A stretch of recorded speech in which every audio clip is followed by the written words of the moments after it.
façon, il me semble que l'idée d'une déclaration du bien commun de l'humanité est intéressante, même si j'ai beaucoup de réticence avec le terme de bien commun. Il me semble que l'humanité doit viser à bien vivre ensemble, ce qui n'est pas tout à fait la même chose. Et je me méfie toujours des gens qui veulent atteindre le bien parce que évidemment, ça nous annonce beaucoup de malheurs. Mais ceci dit, il me semble que l'instrument est intéressant dans la mesure où ça cherche à mettre en place une série de principes mais je dirais en même temps que il y a peut-être trop de principes dans la même déclaration pour que elle soit efficace. Je pense aussi que l'angle d'approche devrait plutôt qu'être le respect de la nature comme source de vie, beaucoup plus la responsabilité humaine envers le maintien d'un cadre naturel permettant la vie sur Terre.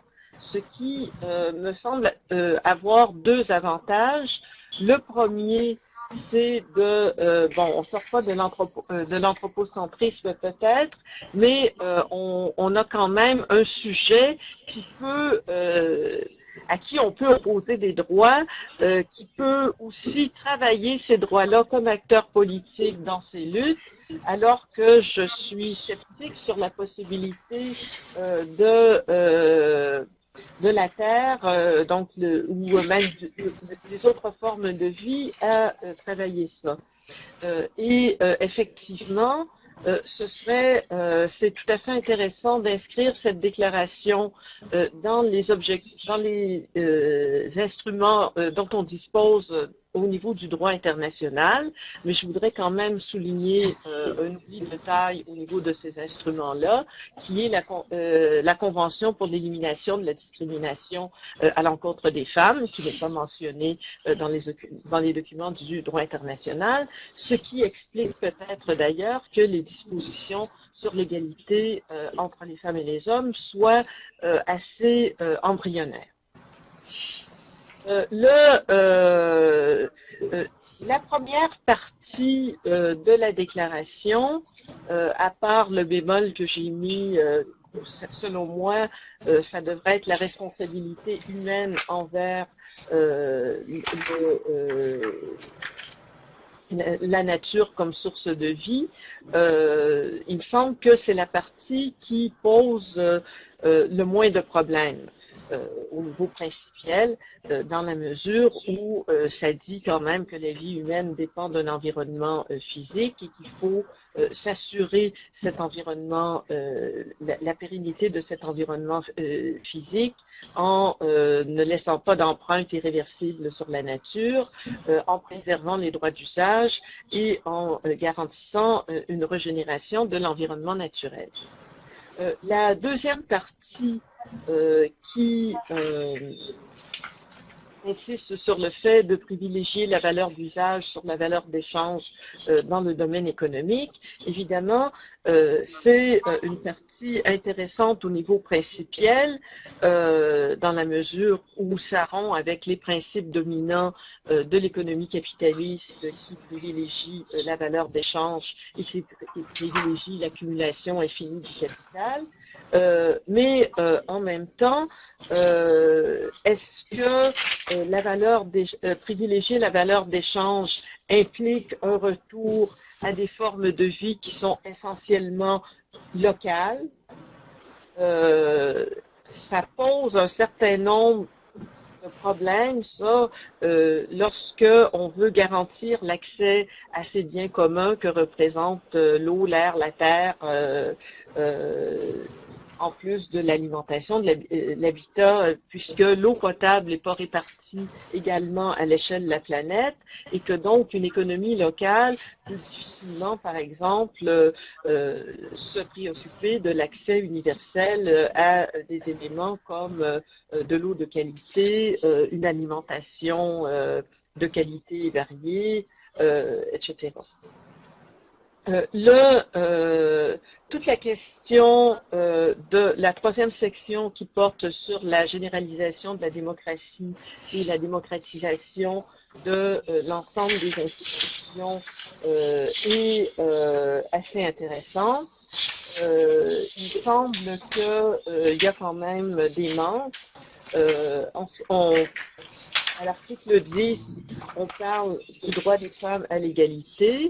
On parle pas du tout de leur droit à la liberté, d'une part. Et d'autre part, on ne fait aucunement mention dans les éléments qui peuvent limiter la démocratie du problème de la violence intrafamiliale qui a des incidences sur les femmes et éventuellement sur les membres plus jeunes des groupes sociaux. En ce qui concerne la garantie des droits des peuples autochtones, il semble que je ne pense pas qu'on puisse le situer uniquement au niveau des droits à la reproduction de leur propre culture, parce que la reproduction simple d'une culture, ça conduit rapidement à sa folklorisation.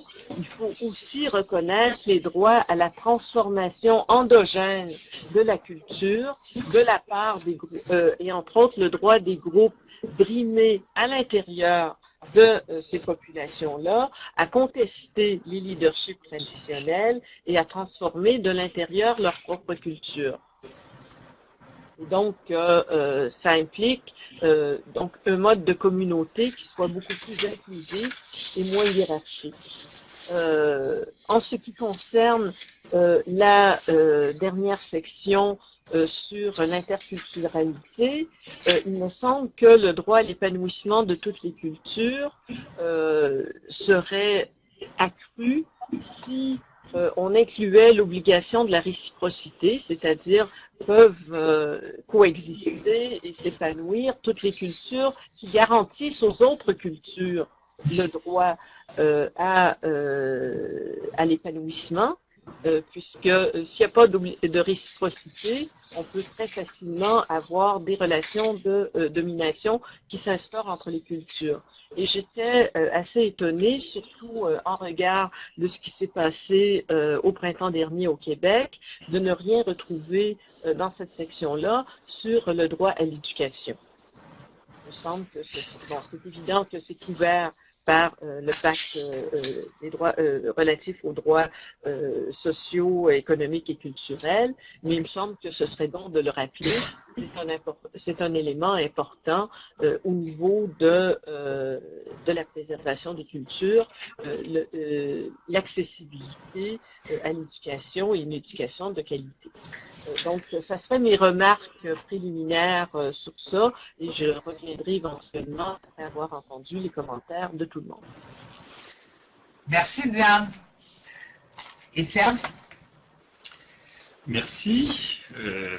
Je vais faire quelques réflexions, non pas tant sur le contenu juridique du texte, qu'au moins sur l'esprit dans lequel il était écrit. Et je vais me concentrer sur trois aspects qui vont évidemment reprendre peu ou prou certaines des remarques que Diane a faites et avec lesquelles je me sens en consonance totale. La première observation porterait sur la notion de bien commun et le rapport avec le buen vivir, avec l'idée de bien vivre.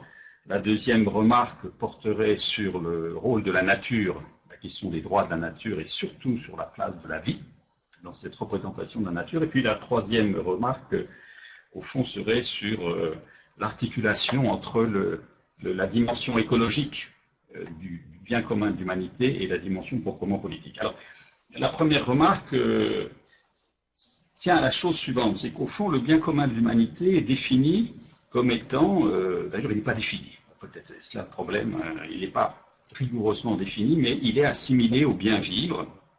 Et je crois que dans cette formulation du bien vivre, j'ai une ambiguïté. Parce que, est-ce que c'est la vie qui importe ou est-ce que c'est le bien? Si on reprend une vieille conceptualisation européenne, occidentale, qui était celle qu'avait donnée Aristote au début de son livre sur les politiques, où il définissait l'enjeu de la vie politique comme étant le bien vivre, le euzen, Aristote, évidemment, mettait l'accent sur, non pas le vivre en tant que tel, mais sur le bien vivre. Et son idée, c'est-à-dire de vivre selon le bien, impliquait l'idée que vivre selon le bien, c'est vivre avec les autres. Donc la question n'est pas tellement celle de la vie en tant que telle, mais c'est celle de la vie avec, c'est-à-dire du vivre ensemble. Donc évidemment la question du lien social, ou la question du rapport social ou du rapport humain qui est susceptible de se déployer dans une société. Et donc au fond, si on joue sur vivre et bien, il y a une alternative.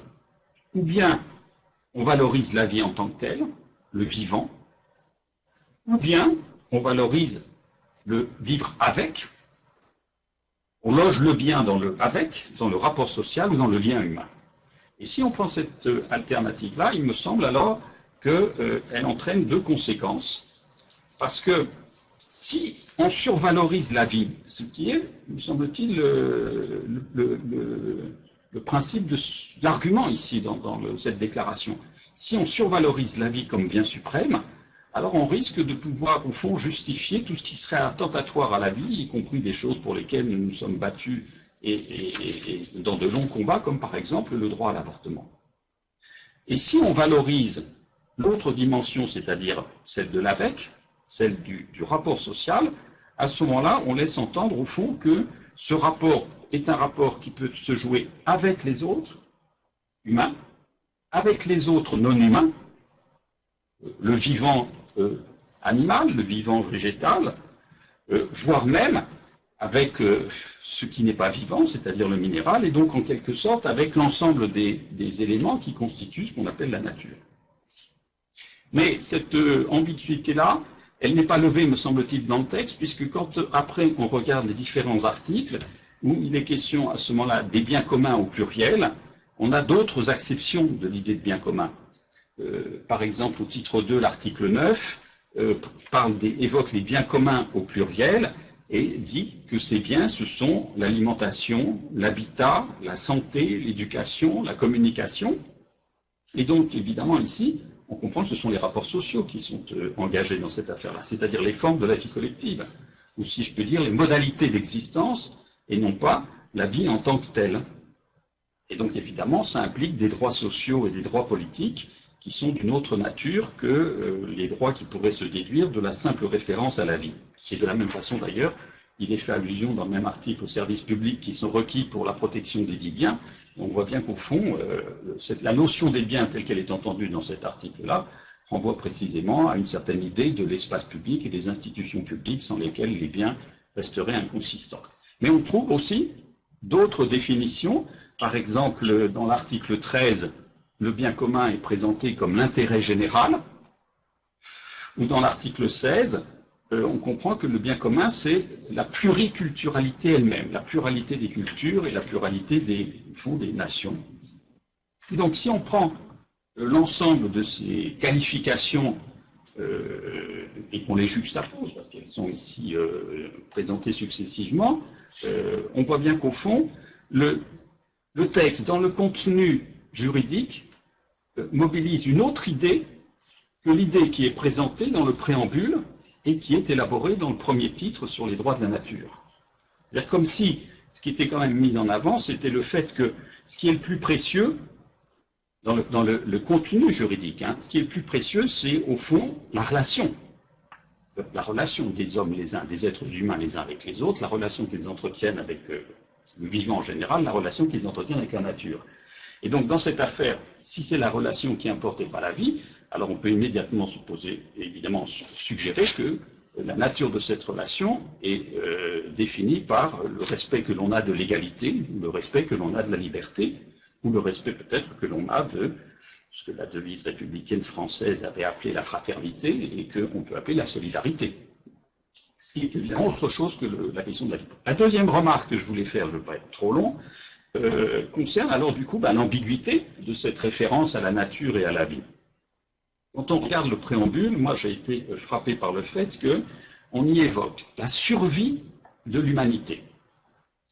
On suggère qu'il faut passer d'un anthropocentrisme à un biocentrisme, comme si le biocentrisme était la condition, le point de vue biocentriste était la condition de la survie de l'humanité. Ou encore, on nous dit qu'il faut passer de l'exploitation, chose avec laquelle je suis évidemment entièrement d'accord, de l'exploitation de la nature comme ressource naturelle au respect de la terre comme source de la vie.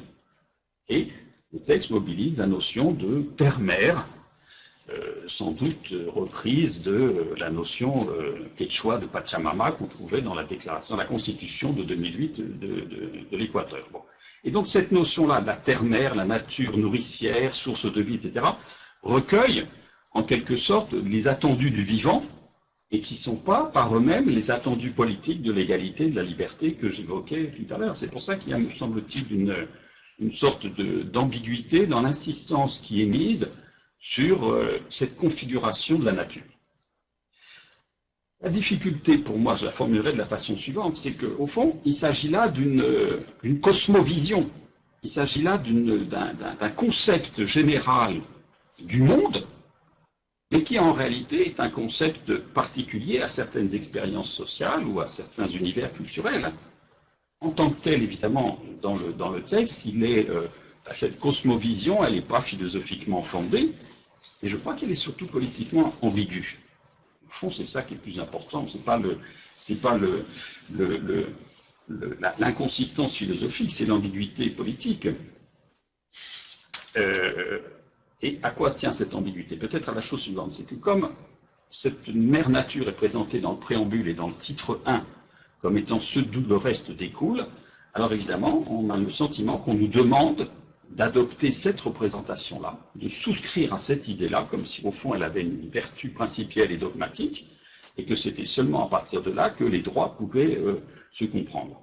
Il y a comme, en quelque sorte, un présupposé, je crois, naturaliste et vitaliste dans le texte-là, et ce présupposé naturaliste et vitaliste, à mon avis, il met, comme on dit, la charrue avant les bœufs, c'est-à-dire il inverse le problème. Ça, c'est la suggestion d'interprétation que je fais et qu'évidemment je lis par la discussion. Il me semble que, au lieu de subordonner une déclaration des droits, éminemment politique, à une idée de la nature, de la terre-mère, etc., il serait plus judicieux d'impliquer cette idée de la nature à partir de la considération des droits sociaux, culturels et politiques, c'est-à-dire de déduire de la relation du vivre avec, des formes de société et des prescriptions d'égalité, de liberté, de dignité que nous attendons, de déduire de ces contenus-là l'idée de la nature qui nous semble devoir correspondre à cela. C'est comme si, en quelque sorte, je disais qu'il fallait que le contenu écologique du rapport à la nature se déduise de la compréhension que nous avons du rapport social et non pas l'inverse. Or, le texte, me semble-t-il, fait l'inverse. Et d'ailleurs, je ne suis pas sûr que ce soit de bonne logique, y compris pour les peuples autochtones, y compris pour les univers de référence qui sont implicitement mobilisés dans les sociétés boliviennes ou équatoriennes, parce qu'il n'est pas sûr qu'on puisse... Il n'est pas sûr, bah, je ne sais pas, mais il n'est peut-être pas sûr que... y compris pour les peuples autochtones, c'est leur idée de la nature qui a comme conséquence leur forme d'organisation sociale. On devrait réfléchir à la question dans l'autre sens. Est-ce que ce n'est pas le choix d'un certain rapport social, d'une certaine organisation sociale, qui a comme conséquence la construction d'un tel rapport à la nature? Donc voilà, au fond, pour le dire autrement, et du point de vue, disons, philosophique, je pense que ce n'est pas une représentation religieuse ou culturelle ou philosophique de la nature qui doit déterminer le contenu normatif des droits, mais que c'est au contraire les attentes politiques que l'on a à l'égard ce qu'on va appeler un bien commun universel pour l'humanité, que ce sont ces attentes politiques qui permettent de déterminer ou de déduire, de formuler en tout cas, quelles attentes normatives on peut espérer à l'égard de la nature.